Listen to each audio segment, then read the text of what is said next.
జాతీయవాద జర్నలిజానికి అసలైన వేదిక నేషనలిస్ట్ హబ్ ని సబ్స్క్రైబ్ చేసుకోండి.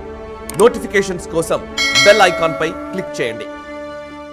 అన్నోన్ మెన్ కిల్డ్ అనే వార్తకు సంబంధించి మనం చాలా సిరీస్ ఆఫ్ ఈవెంట్స్ మనము ఎక్స్ప్లెయిన్ చేయడం జరిగింది గ్లోబల్ రౌండప్లో. పాకిస్తాన్లో అయితేనేమి, పాకిస్తాన్ ఆక్రమిత మన భూభాగంలో అయితేనేమి చాలామంది తీవ్రవాదులు, ఉగ్రవాదులు ఎవరెవరైతే భారత వ్యతిరేక శక్తులు ఉన్నారో వాళ్ళు హతమారుస్తూ ఉన్నారు, ఎవరో చంపేస్తున్నారు అజ్ఞాత వ్యక్తులు. అయితే ఈ అంశానికి సంబంధించి ఇద్దరు కీలకమైనటువంటి ఉగ్రవాదులు, మొహమ్మద్ రియాజ్ కావచ్చు, షాహిద్ లతీఫ్ కావచ్చు, ఈ ఇద్దరి హత్యకు సంబంధించి పాకిస్తాన్ ఒక ప్రకటన చేయడం జరిగింది. పాకిస్తాన్ ఫారిన్ మినిస్టర్ అయినటువంటి వ్యక్తి ఒక ప్రకటన చేశారు. ఫారిన్ సెక్రటరీ మొహమ్మద్ సైరస్ చేసినటువంటి వ్యాఖ్య ఏంటంటే, sophisticated and sinister campaign Bharat run చేస్తోంది అని చెప్తున్నారు. ఆయన extra territorial and extra judicial killings Pakistan భూభాగంలో భారత్ చేస్తోంది అనేది ఆయన వర్షన్. అండ్ అందులోనే ఇట్లాంటి ఒక పదజాలాన్ని ఉపయోగించడం అనేది వెస్ట్రన్ మీడియాని అట్రాక్ట్ చేయడానికి బాగా ఉపయోగపడుతుంది కూడా.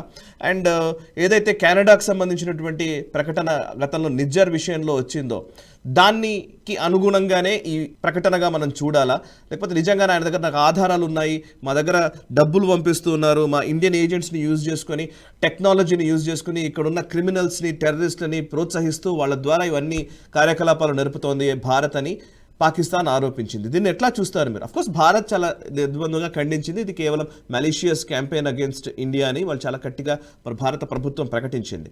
బట్ దీని రిపర్కేషన్స్ ఏమైనా ఉంటాయి? ఎందుకంటే మొన్న యూఎస్ కూడా ఇట్లాంటి ఒక వ్యాఖ్యనే చేసింది.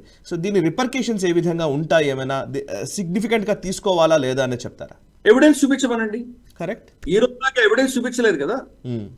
ఇట్ ఇస్ ఆల్రెడీ ప్రూవ్డ్ అంటున్నాడు. Proved where? Proved in a court of law. ఏదైనా చట్టసభల్లో మీరు ఏమైనా ప్రూవ్ చేశారా, లేదా మీరు కోర్టులలో ప్రూవ్ చేశారా? ఎక్కడ ప్రూవ్ చేశారు? ఎవిడెన్స్ ఎక్కడ ఇచ్చారు? ఏదో గల్ఫ్ దేశాల నుంచి వీళ్లకు పైసలు సప్లై అయ్యాయి, వీళ్ళు వాళ్ళని చంపారు అని ఏదో చెప్తున్నారు. గల్ఫ్ దేశం నుంచి ఎవరు సప్లై చేశారు? ఏంటి మనీ ట్రైల్ ఏంటి? ఏ అకౌంట్ నుంచి వచ్చింది? ఎవరిచ్చారు?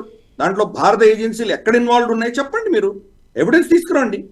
మనము ఫర్ ఇన్స్టెన్స్ ముంబై అటాక్స్ సంబంధించి మొత్తం ట్రాన్స్క్రిప్ట్స్ జకీర్ రెహ్వాన్ లఖ్వీ అక్కడ కూర్చొని వీళ్ళకు మనకు వైర్లెస్ సెట్ లో మాట్లాడుతున్నది మొత్తం ట్రాన్స్ రికార్డింగ్ అంతా వాళ్ళకి ఇచ్చాం మనం. అలాగే మనకు వచ్చినటువంటి వాళ్ళ డిఎన్ఏల దగ్గర నుంచి వాళ్ళ ఇంట్రాగేషన్ లో వచ్చినటువంటి కావచ్చు అన్ని కూడా కంప్లీట్ గా మనం ఎవిడెన్స్ సప్లై చేసాం వాళ్ళకి. సప్లై చేయమనండి ఎవిడెన్స్. ఎక్కడ ఎవిడెన్స్ ఉంది? చనిపోయేటటువంటి వాళ్ళు భారత వ్యతిరేకులు అన్న ఒక కనెక్షన్ తప్ప ఎవిడెన్స్ ఎక్కడ ఉన్నది?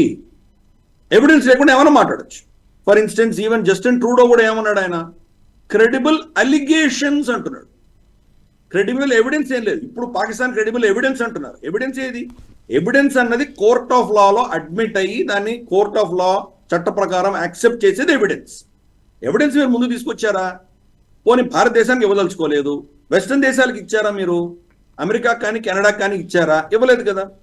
కానీ వాళ్ళకు కూడా మా భారత వ్యతిరేకంగా కొన్ని అంశాలు ఉన్నాయి కాబట్టి, ఫర్ ఇన్స్టెన్స్ పన్నోని ఎవరో నిఖిల్ గుప్తా అన్నతను చంపడానికి ప్రయత్నం చేశాడని అమెరికా అంటోంది.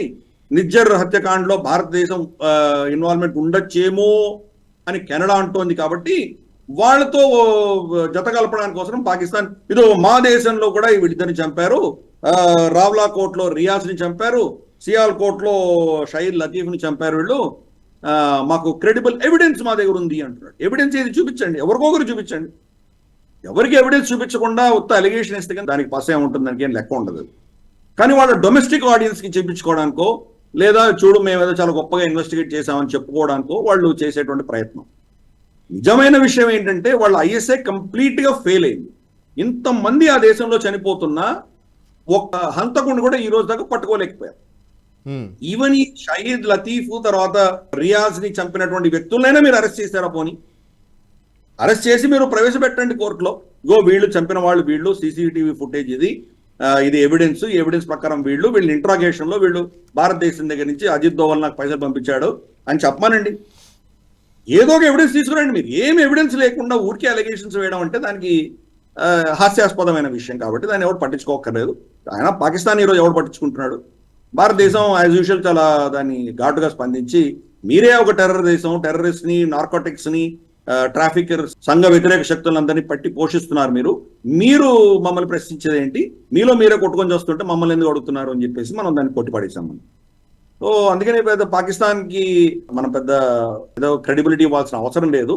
కానీ దీని వెనకాల కొన్ని మనం పాయింట్స్ జోడించుకొని చూసామంటే, వాళ్ళ అసీం మునీర్ వాళ్ళ ఆర్మీ చీఫ్ అమెరికా నుంచి వెళ్ళి వచ్చిన తర్వాత అతను ఇస్తున్నటువంటి స్టేట్మెంట్స్ అన్ని కూడా యాంటీ భారత్ స్టేట్మెంట్ ఇస్తున్నాడు. మా దేశం మీ వ్యతిరేకంగా మీరు ఏమైనా చేస్తే కనుక మేము ఊరుకోము, మేము అది చేస్తాం ఇది చేస్తామంటూ చెప్పడం జరిగింది. అది నవాజ్ షరీఫ్ ఒకవైపు భారతదేశంతో మైత్రి పెంచుకోవాలి అని ఈయన స్టేట్మెంట్ ఇస్తుంటే, అసీం మునీర్ మాత్రం భారతదేశంతో ఎటువంటి రాప్రోచ్మెంట్ ఉండదు అంటూ ఆయన స్టేట్మెంట్ ఇస్తుంది. కరెక్ట్. ఇదంతా కూడాను దాని యొక్క బేసిస్ మీదనే బహుశా వాళ్ళ ఏజెన్సీస్ చెప్పుండొచ్చు, ఏదో 2 కేసుల్లో మీరు భారతదేశం ఇన్వాల్వ్మెంట్ ఉంది అని చెప్పి మీరు అనౌన్స్ చేయండి అని ఆయన చెప్పుండొచ్చు, అందుకని వాళ్ళు చేస్తున్నారు. కానీ ఎక్కడ కూడా ఎవిడెన్స్ లేదు, వాళ్ళ మాటలకి క్రెడిబిలిటీ అనేది అస్సలు లేదు, పట్టించుకోనక్కర్లేదు.